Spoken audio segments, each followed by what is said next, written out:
आणि यानंतर सगळ्या महत्त्वाच्या घडामोडींचा वेगवान आढावा। वडगाव मावळमध्ये अर्ज दाखल करत असताना राष्ट्रवादीच्या कार्यकर्त्यांची मात्र घोषणाबाजी। संतापलेल्या बाळा भेगडे यांनी अपशब्द वापरले। पुण्यातल्या मावळ तालुक्यामध्ये दोन्ही राष्ट्रवादी स्वबळावरती निवडणूक लढवणार। आमदार सुनील शेळके यांनी विश्वासात न घेतल्यामुळे आघाडी होऊ शकली नाही। शरद पवार यांच्या राष्ट्रवादीचे तालुका अध्यक्ष दत्तात्रय पडवळ यांची प्रतिक्रिया।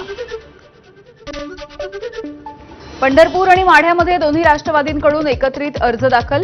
जिल्हा परिषदेला घड्याळ चिन्हावरती तर पंचायत समितीला तुतारी या चिन्हावरती निवडणूक लढवणार। शरद पवार यांच्या राष्ट्रवादीचे आमदार अभिजित पाटील यांची माहिती। चिपळूणमध्ये नव्या राजकीय समीकरणाची नांदी। राष्ट्रवादी काँग्रेस पक्ष आणि ठाकरेंची शिवसेना एकत्र येण्याची चिन्ह। राष्ट्रवादीचे आमदार शेखर निकम आणि शिवसेनेचे नेते भास्कर जाधव यांच्या भेटीनंतर राजकीय वर्तुळामध्ये चर्चांना उधाण। छत्रपती संभाजीनगरमध्ये महाविकास आघाडीचे जागावाटप निश्चित झाले। ठाकरेंची शिवसेना 27, काँग्रेस 19, शरद पवारांची राष्ट्रवादी 4 जागांवरती लढणार तर वंचित बहुजन आघाडी देखील सोबत आहे। वंचित 6 जागांवरती निवडणूक लढवेल। सिल्लोडच्या धर्तीवरती वैजापूरमध्ये जिल्हा परिषद आणि पंचायत समितीची निवडणूक मैत्रीपूर्ण लढवा। भाजपच्या कार्यकर्त्यांची मागणी। डॉक्टर दिनेश परदेशी यांच्या घरासमोर आंदोलन पार पडलंय। भाजप आमदार राणा जगजितसिंह पाटील यांच्या पत्नी अर्चना पाटील जिल्हा परिषदेच्या निवडणुकीच्या रिंगणात। भाजपकडून तेर आणि केशेगाव गटामधून उमेदवारी अर्ज दाखल। अध्यक्षपदाचा उमेदवार निवडून द्यायचा असे गटामधील लोकांना सांगणार। अर्ज दाखल करत असताना अर्चना पाटील यांचा थेट अध्यक्षपदावरती दावा। हर्षवर्धन पाटील यांच्या कन्या अंकिता पाटील जिल्हा परिषदेच्या निवडणुकीच्या रिंगणात। इंदापूर बावडा गटामधून भरला उमेदवारी अर्ज।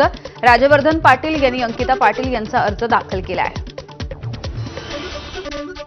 मंत्री दत्तात्रय भरणेंचे चिरंजीव पंचायत समिती निवडणुकीच्या रिंगणात। श्रीराज भरणेंनी इंदापूरमधून दाखल केला उमेदवारी अर्ज। यावेळी विकासाच्या मुद्द्यावरती निवडणूक लढवणार असल्याचं त्यांनी स्पष्ट केलंय। शिवसेनेचे माजी आमदार ज्ञानराज चौगुले यांची मुलगी आकांक्षा चौगुले पंचायत समितीच्या रिंगणात। उमरगा तालुक्यामधील केसर जवळगा या गणामध्ये अखेरच्या दिवशी उमेदवारी अर्ज तर माजी खासदार रवींद्र गायकवाड यांच्या पत्नीचा देखील कदेर जिल्हा परिषद गटामधून उमेदवारी अर्ज दाखल। जिल्हा परिषद आणि पंचायत समिती निवडणुकीसाठी चिपळूण तालुक्यामध्ये 43 अर्ज आले आहेत। तालुक्यामधील 9 जिल्हा परिषदांच्या गटांसाठी 17 तर पंचायत समितीच्या 18 गणांसाठी 26 उमेदवारी अर्ज दाखल झाले। सांगली जिल्हा परिषद पंचायत समिती निवडणूक शिवसेना स्वबळावरती लढणार आहे। पक्षाचे नेते मोहन वनखंडे यांचा दावा। 8ही मतदारसंघामधून उमेदवारीची मोठ्या प्रमाणावरती मागणी होत असल्यामुळे वनखंडेंची माहिती।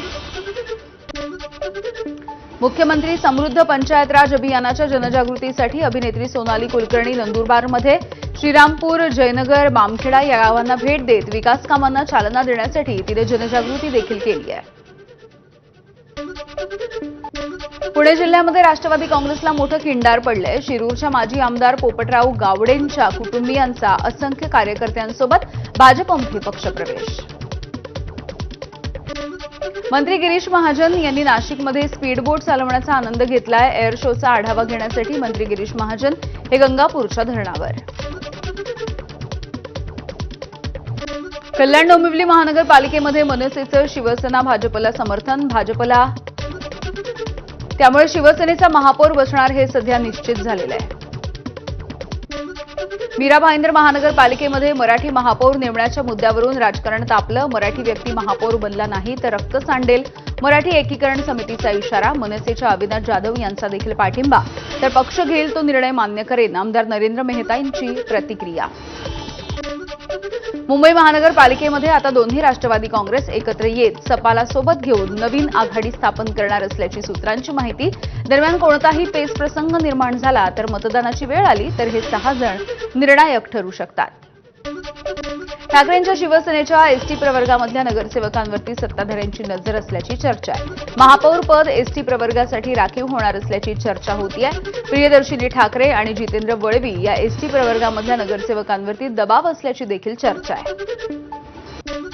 मातोश्री बाहेर ठाकरेंच्या शिवसेनेकडून बाप तो बाप होत आहे अशी पोस्टरबाजी. चिन्ह चोरलं, पक्ष फोडला, आमदार खासदार नगरसेवक फोडले तरी सुद्धा शून्यातून शिखराकडे जात 65 नगरसेवक निवडून आणले असा पोस्टरवरचा आशय आहे. मुंबई महानगरपालिकेचा अर्थसंकल्प सादर करण्यास यंदा विलंब होणार. सत्ता स्थापनेमुळे अर्थसंकल्प सादर व्हायला विलंब होणार असल्यामुळे महानगरपालिकेच्या मुदतवाढीसाठी राज्य सरकारला पत्र. भाजपच्या टोळीनं आपला पराभव केल्याचा समाधान सरवणकर यांचा आरोप आहे. शिवसेनेचे दादर माहीम विधानसभा विभाग प्रमुख कुणाल वाडेकर यांच्याकडून चॅट समोर आणण्यात आलेला आहे. सरवणकर कुटुंबाचं काम करू नका असं भाजपनं आवाहन केल्याचा वाडेकरांचा दावा आहे. चंद्रपूर महानगरपालिकेमधील काँग्रेस नगरसेवकांच्या पळवापळवीवरून प्रतिभा धानोरकर आणि विजय वडेट्टीवार यांच्यामधला वाद हर्षवर्धन सपकाळ यांच्या दरबारी दाखल होण्याची शक्यता आहे. पक्षानं हस्तक्षेप करण्याची धानोरकरांची मागणी. चंद्रपूरमध्ये विसंवाद नाही, वाद टोकाला वगैरे गेलेला नाही. धानोरकर आणि वडेट्टीवार यांच्या वादावरती काँग्रेसचे प्रदेशाध्यक्ष सपकाळांचं वक्तव्य. धानोरकरांशी संवाद सुरू आहे. चंद्रपूरमध्ये दुभंगलेली काँग्रेस दिसणार नाही, सपकाळांनी विश्वास व्यक्त केला. नागपूरमधील महापौर कक्ष सुसज्जित करण्याचं काम युद्धपातळीवरती सुरू आहे. डागडुजीसह रंगरंगोटीच्या कामाला वेग आलाय. 3 वर्षांनी नागपूरला नवीन महापौर मिळणार आहे. सांगली महानगरपालिकेमध्ये पक्ष जी संधी देईल, जे पद देईल ते स्वीकारून चांगलं काम करून दाखवू. शिवसेनेकडून उपमहापौर पदाचे दावेदार असलेल्या सागर वनखंडे यांचा विश्वास. मुंबईच्या नव्या महापौरांच्या स्वागतासाठी महापौर बंगला सध्या सज्ज होतोय. बंगल्यामधल्या डागडुजीच्या कामांना वेग आलाय. सजावट आणि फर्निचरचं काम देखील सुरू आहे.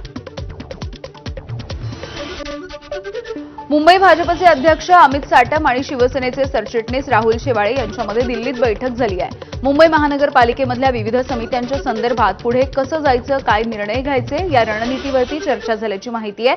अंतिम निर्णय मुख्यमंत्री फडणवीस आणि उपमुख्यमंत्री एकनाथ शिंदे घेणार आहेत. सोलापूरमध्ये शिवसेनेमध्ये वाद उफाळला. माजी गृहराज्यमंत्र्यांकडून जीवे मारण्याच्या धमक्या. शिवसेना नेत्या अनिता माळगे यांचा गंभीर आरोप आहे. तर सिद्धराम म्हेत्रे यांनी हे सगळे आरोप फेटाळून लावले आहे. छत्रपती संभाजीनगरमध्ये महापौर आरक्षण सोडतीमध्ये एसटी प्रवर्ग निघाला तर भाजप शिवसेनेची कोंडी होणार. दोन्ही पक्षांकडे एसटी प्रवर्गामधले उमेदवार नाही आहेत. ओबीसी पुरुष किंवा एसटी महिला प्रवर्गाला आरक्षण सुटण्याची भाजपला अपेक्षा आहे. जळगाव महानगरपालिकेचे शिवसेनेचे माजी महापौर विष्णू भंगाळेंना शिवीगाळ करत जीवे मारण्याची धमकी देण्यात आली. या प्रकरणी दोघांच्या विरोधात गुन्हा दाखल आहे. आमचा उमेदवार पाडला असं म्हणत प्रशांत चौधरी यांनी धमकी दिल्याचा आरोप होतोय. अकोला महानगरपालिकेमधील शिवसेना गट नेतेपदी ज्येष्ठ नगरसेवक विजय इंगळे यांची निवड झाली आहे. महानगरपालिकेमध्ये विजय इंगळे यांचा सलग 5व्यांदा विजय झाला. यंदा भाजपनं तिकीट नाकारल्याच्या नंतर ठाकरेंच्या शिवसेनेच्या तिकिटावरती त्यांचा विजय झाला आहे. अकोल्यामधल्या हिवरखेड नगरपालिकेमध्ये भाजपच्या उपसभापती पदाच्या उमेदवाराला काँग्रेस आणि एमआयएम नगरसेवकाचा पाठिंबा. काँग्रेसच्या रुबीजा अब्दुल सलमान सूचक तर एमआयएमचे आझम खान सुभेदार खान हे अनुमोदक. हिवरखेड नगर परिषदेमध्ये दुर्मिळ योग जुळून आलाय. भाजपच्या लग्नाला काँग्रेस आणि एमआयएमची वाजंत्री म्हणून हजर आहेत असं भाजपला काँग्रेस आणि एमआयएमनं दिलेल्या पाठिंब्याच्या संदर्भात ठाकरेंच्या शिवसेनेचे नेते अंबादास दानवे यांची उपहासात्मक टीका. वाशिम नगर परिषदेमध्ये 3 समित्यांचे सभापतीपद भाजपकडे आहे तर 2 समित्यांचं सभापतीपद ठाकरेंच्या शिवसेनेकडे. 5ही सभापतीपद बिनविरोध झाली. यासाठी भाजप आणि ठाकरेंची शिवसेना एकत्र आली आहे. आम्हाला लाडकी बहीण योजनेचे 1500 रुपये नकोत तर आमच्या मुलांना 10,000 रुपयांची नोकरी द्या. पालघरमधील मोर्चेकरी महिलांची सरकारकडे मागणी.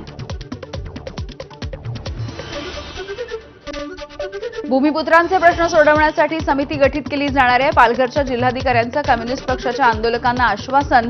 प्रशासनाचे 10 तर भूमिपुत्रांचे 5 असे एकूण 15 सदस्यीय समिती असणार. विषयावरती अभ्यास करून समिती तोडगा देखील काढणार आहे.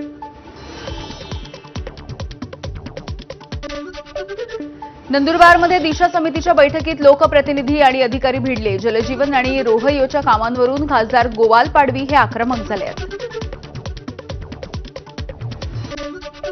राज्याचे मुख्य सचिव राजेश कुमार 2 दिवस गडचिरोली जिल्ह्याच्या दौऱ्यावर आहेत. ग्रामीण विकास आणि आदिवासी विकास यंत्रणेचा त्यांनी आढावा घेतला. प्रत्येक कुटुंबापर्यंत योजनांचा थेट लाभ पोहोचवण्याचे निर्देशही त्यांनी दिलेले आहेत.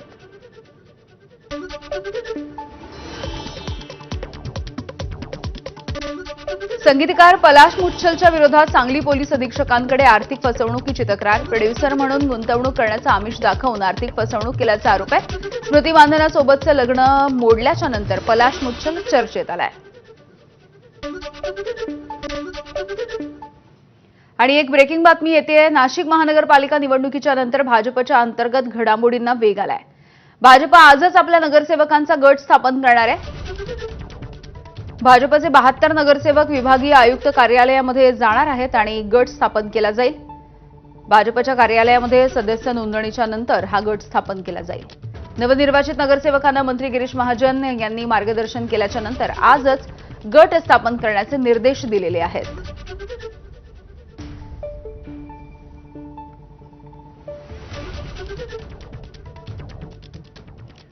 पुन्हा एकदा बातम्यांचा वेगवान आढावा. तुळजाभवानी मंदिर संस्थानाच्या दानपेटीमध्ये चुकून पडलेल्या मौल्यवान वस्तू या परत मिळणार नाहीयेत. मंदिर संस्थानाचा भाविकांना लुटणारा अजब ठराव. पिंपरी चिंचवडच्या भाविकाला याचा फटका. 1 तोळ्याची दानपेटीमध्ये पडलेली अंगठी 2 महिन्यांच्या नंतरही मिळेना. बीडच्या परभणी केसापुरी गावामधील जिल्हा परिषद शाळेमध्ये सुविधांचा अभाव आहे. विद्यार्थिनीचं थेट उपमुख्यमंत्री अजित पवारांना पत्र. शाळेमधील गैरसोयींवरती दाखवणारं पत्र हे सोशल मीडियावरती व्हायरल होतो आहे. जळगाव जिल्ह्यामधील व्यावसायिक वाहनधारकांची कोंडी. फिटनेस प्रमाणपत्रासाठी नाशिक किंवा छत्रपती संभाजीनगरला जावं लागतंय. जळगाव जिल्हा ट्रक असोसिएशन आणि मनसेचे आरटीओ कार्यालयाच्या बाहेर धरणं आंदोलन. बदलापूरमध्ये इमारतीचं रंगकाम सुरू असताना 7व्या मजल्यावरून पडून एका कामगाराचा मृत्यू झालाय. सख्ख्या भावाचा मृतदेह पाहून धक्का बसल्यामुळे दुसरा भाऊ जमिनीवरती कोसळला. ही सगळी घटना सीसीटीव्हीमध्ये कैद झाली.